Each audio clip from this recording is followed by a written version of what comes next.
Hello mga boss, good day. Pag-usapan natin ngayon ang specification tungkol sa oil seal at kung paano malaman ng swak na oil seal para sa inyong mga machinery. Tsaka mga boss, tuturo ko na rin sa inyo kung paano magsukat ng oil seal para kahit walang part number ay pwede pa rin tayong mag-purchase mga boss sa tamang sukat ng oil seal na kailangan natin. Kaya mga boss, manood kayo hanggang sa dulo dahil sa video na to is malalaman mo ang quality ng mga oil seal at seals na matitibay mga boss. So tara, let's go mga boss!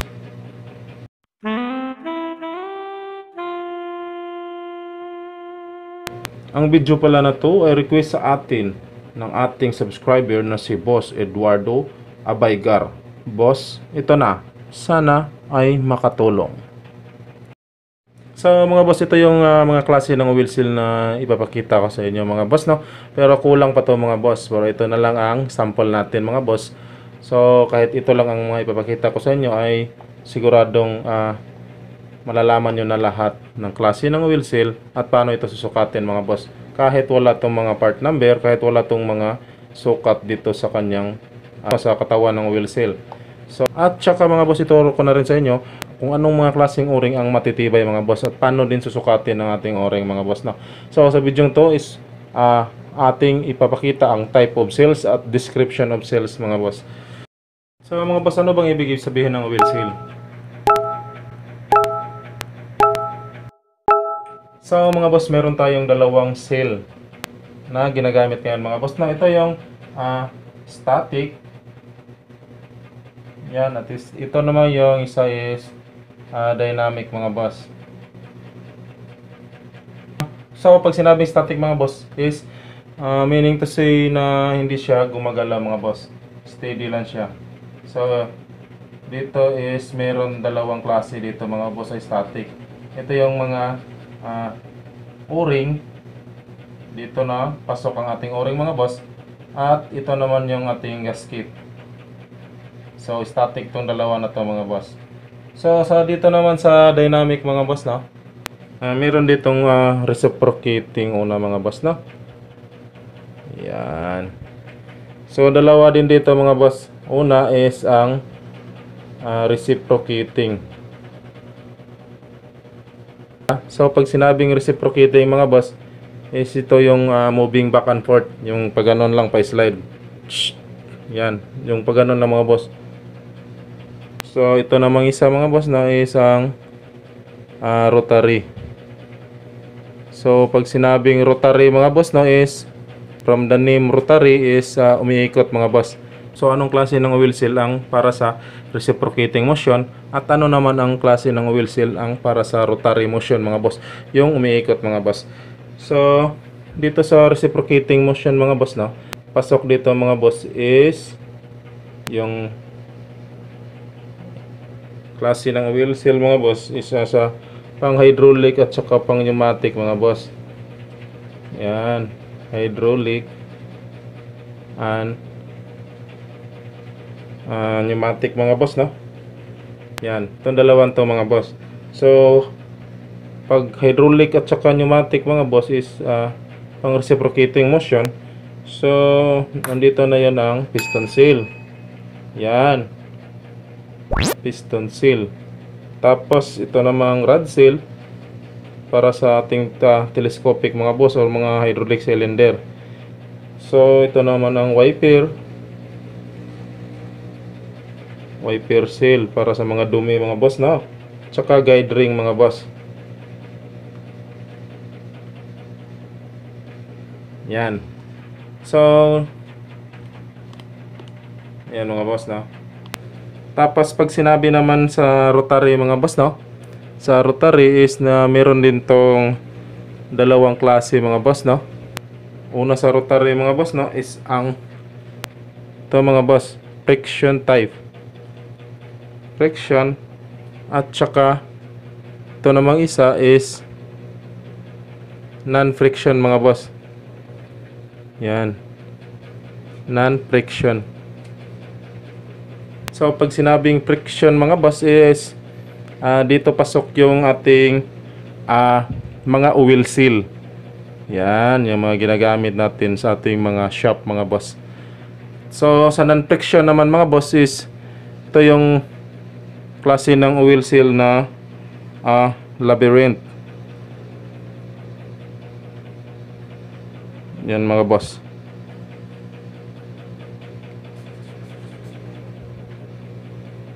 So mga boss, no, pag dito sa static mga boss is ang o-ring at saka gasket.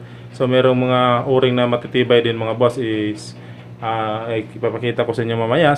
Ito naman gasket mga boss, no, masusukat din itong mga boss sa pamamagitan ng thickness niya at klase ng gasket na gagamitin natin mga boss. So pag sa dynamic naman mga boss na klase ng seal is nandito yung reciprocating at saka rotary. So dalawang klase mga boss na. Pag sinabi reciprocating, pneumatic at saka hydraulic. So nandito mga piston seal, rod seal, wiper seal at guide ring. So pag sinabi namang rotary mga boss, itong isa is dalawang klase ang meron sa rotary, itong friction at non-friction. Pag sa friction, nandito yung ating oil seal. Ito yung tatalakayin natin ngayon mga boss na. At ito namang non-friction, itong Labyrinth na tinatawag na klase ng oil seal mga boss. Okay? So pag sinabing oil description is ito yung mga letters and numbers na makikita natin dito sa ating oil seal mga boss. So ito yung sample natin na hydraulic oil seal sa piston seal natin, at ito naman yung sa crankshaft na oil seal natin mga boss sa rotary. So mga boss, na mayroon tong mga letters and number na makikita natin dito sa katawan ng ating oil seal mga boss. So unang makita natin dito mga boss is yung ating maker's name. Yan. So pangalan ng manufacturer mga boss na. Ito. So sunod nitong maker's name mga boss na is nandito na yung ating ID. Yung inside diameter na sukat natin mga boss. Tapos sunod is yung ating OD. Yung outside diameter mga boss na. At ito naman yung isa, pangatlo is width mga boss. So ngayon mga boss, no, is ID. Ibig sabihin inside dimension. So pag sinabi mong inside dimension mga boss, ito yung dito sa loob ng ating oil seal. So inside dimension ng ating oil seal mga boss. Yan, dito mo susukatin. So sa puntong ito mga boss, ang ating inside dimension is yan 105 mga boss. So meron tayong inside dimension na 105.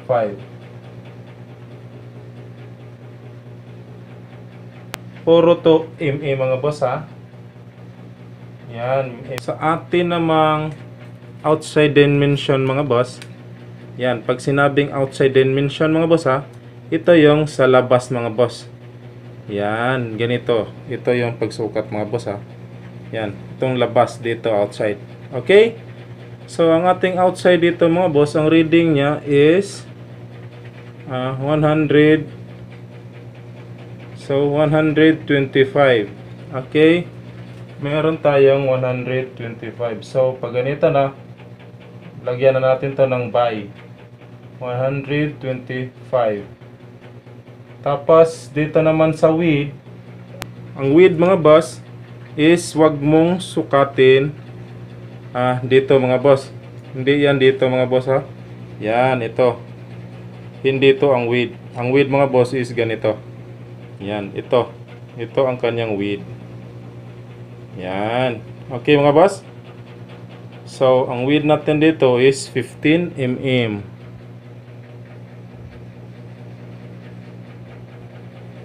Yan. Alright.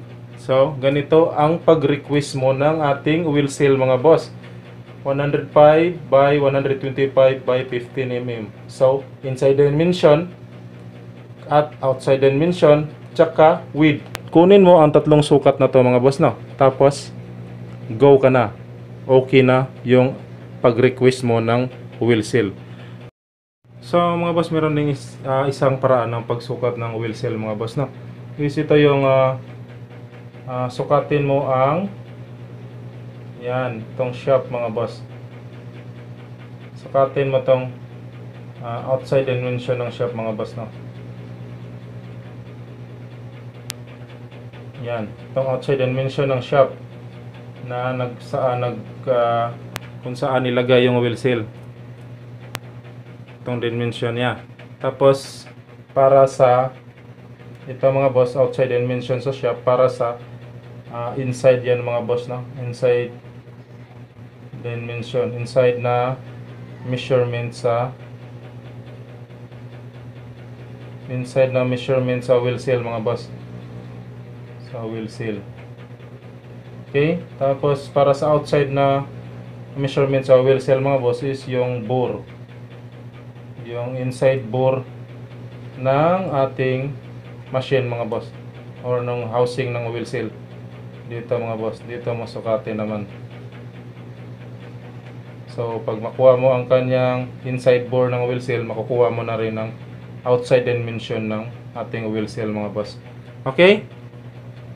So ngayon mga boss, no, tatalakayin naman natin mga boss ang mga klase ng wheel seal na matitibay.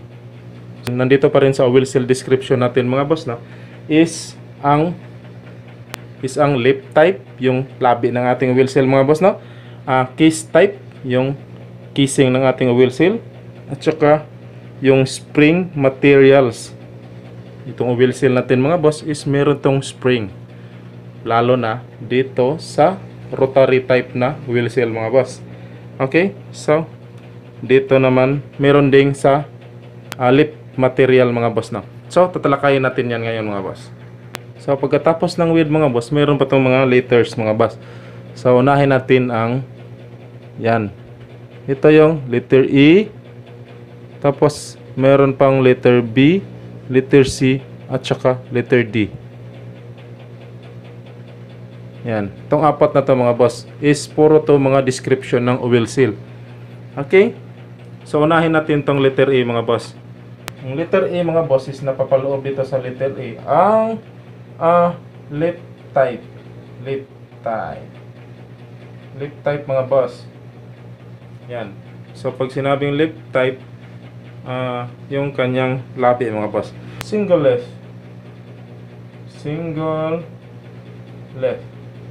Meron naman tayong double lefts. Okay? Tapos meron din tayong tinatawag dito mga boss na with spring. With spring na mga lefts mga boss, no. Pag sinabing with spring, meron ditong dalawang klase mga boss. Ito yung sa single spring. Yan. Double spring. Mga boss.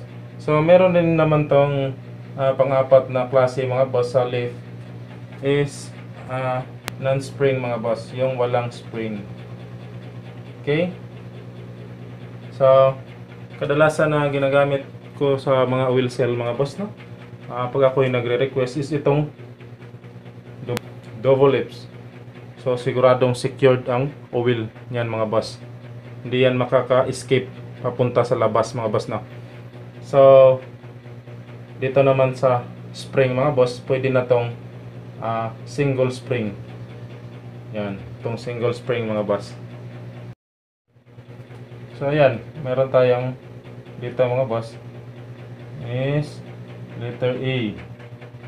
Tapos sunod mga boss, no, letter B. Yan.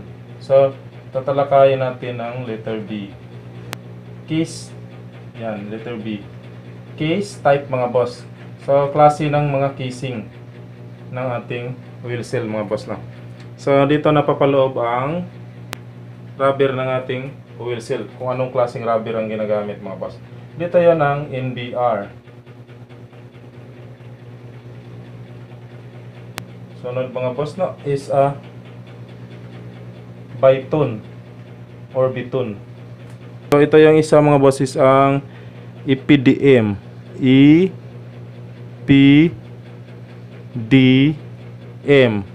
Mga klase ito ng mga rubber na wheel seal mga boss, ha. In BDR mga boss, ito yung nitrile. So nitrile na klase ng oil seal mga boss na. Yan. Dito. Tinatawag din tong nitrile butadiene rubber mga boss. Ang ability ng NBR mga boss or nitrile rubber mga boss is kaya siyang mag-range ng temperature na negative 30 degree Fahrenheit hanggang sa 250 degree Fahrenheit mga boss. Ang kanyang rubber mga boss. So, dito naman sa Byton mga boss, ito yung synthetic mga boss no, itong Byton.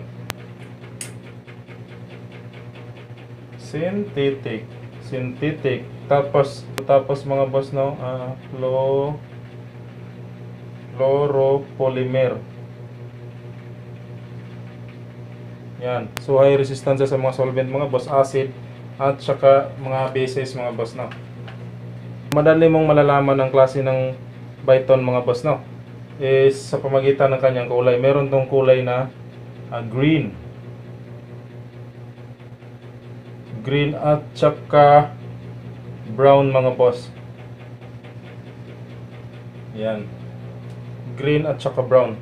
Byton yan. Itong Byton mga boss, meron tong temperature, nagre-range siya sa negative 4 degree Fahrenheit to 410 mga boss. So mataas ang kanyang kaysa dito sa NBR mga boss. Itong Byton mga boss na. So kadalasan itong ginagamit mga boss sa mga automotive O-ring, mga automotive oil seal, at saka mga pang scuba diving na mga O-ring mga boss na. So mga boss, pag sinabing Byton mga boss, compatible to sa mga oil, fuel, lubricants at saka mga mineral acid mga boss. So bagay ito sa mga petroleum company mga boss. Hindi siya chemical resistant mga boss. Chemical resistant.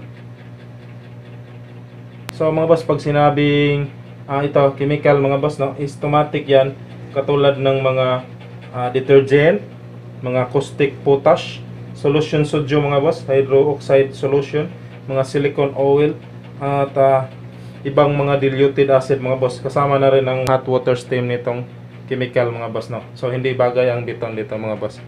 So mga boss, pag sinabing EPDM, ang ibig sabihin nito mga boss no is ethylene, itong letter E is ethylene, tapos itong letter B is propylene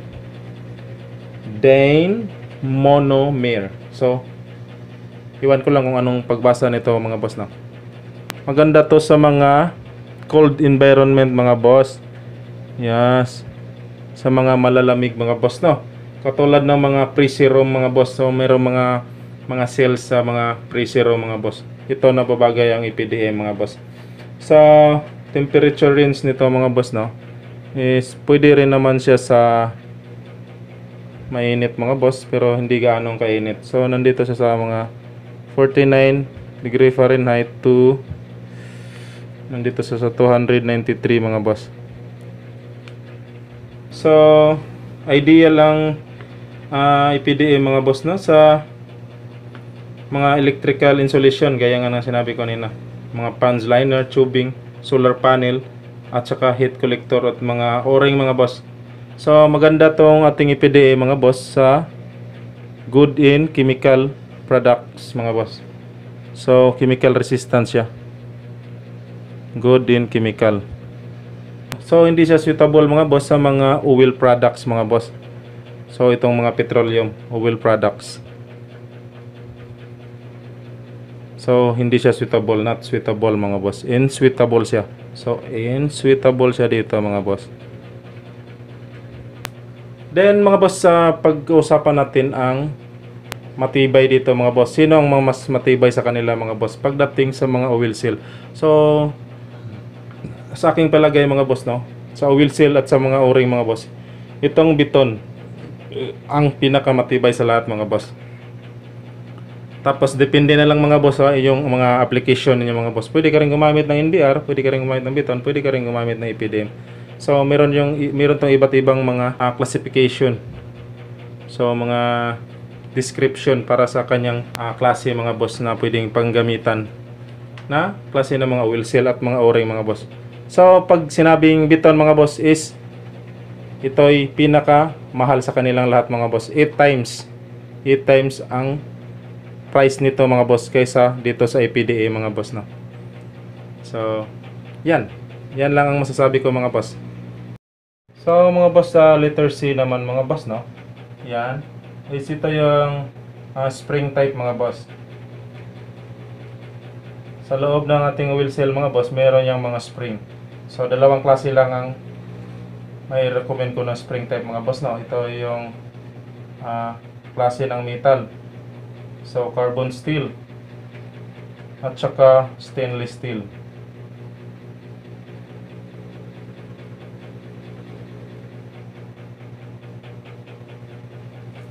Okay. So mas maganda ang stainless steel mga boss. Sa letter D mga boss is ito yung tinatawag nila na lip materials mga boss. Ang material ng lips. So ang material ng lips mga boss is parehas linya ng material dito sa letter B. Dito sa case type. Pag sa material na ng lips mga boss at sa casing, pagpilian mo na itong tatlo mga boss. Either NBR. Yan. Tapos yung Biton at saka yung EPDM. Yan. So, itong tatlo mga boss. Pilihan mo na to. Okay? So, sa pag-request mo mga boss, magiging ganito na yan mga boss na. Itong ating oil seal. Sample sa oil seal natin mga boss. So, itong sa rotary natin mga boss. Rotary mga boss na andyan na yan yung mga spring type natin mga boss. So, itong example itong sa ating wheel seal sa crankshaft mga boss na. Meron tong 44 mm sa ID sa inside dimension. Tapos meron tong 60 sa OD sa outside dimension at meron naman tong 7 sa width mga boss. So yan. Tapos lagay mo na mga boss na dito. Yan ang pag-request niyan. Double lips with single spring mga boss. So nasa inyo na yan mga boss kung anong gusto nyong piliin na wheel seal. Pero para sa akin double lip with single spring. Tapos ang kanyang material mga boss is Biton. Yan. So magiging ganyan ang pag-request mo mga boss. So pag ganito ang ni-request mong wheel seal mga boss, napakatibay nito. Sigurado yan mga boss, maglalast kahit ilang taon pa. Okay mga boss. So depende na yan mga boss sa inyo kung anong klase ang paggagamitan nyo. Chemical ba or pang-oil ba na mga product mga boss. Okay. So ngayon mga boss, pag-usapan natin ang mga factors na nakakasira ng wheel seal. Factors na nakadamage mga boss.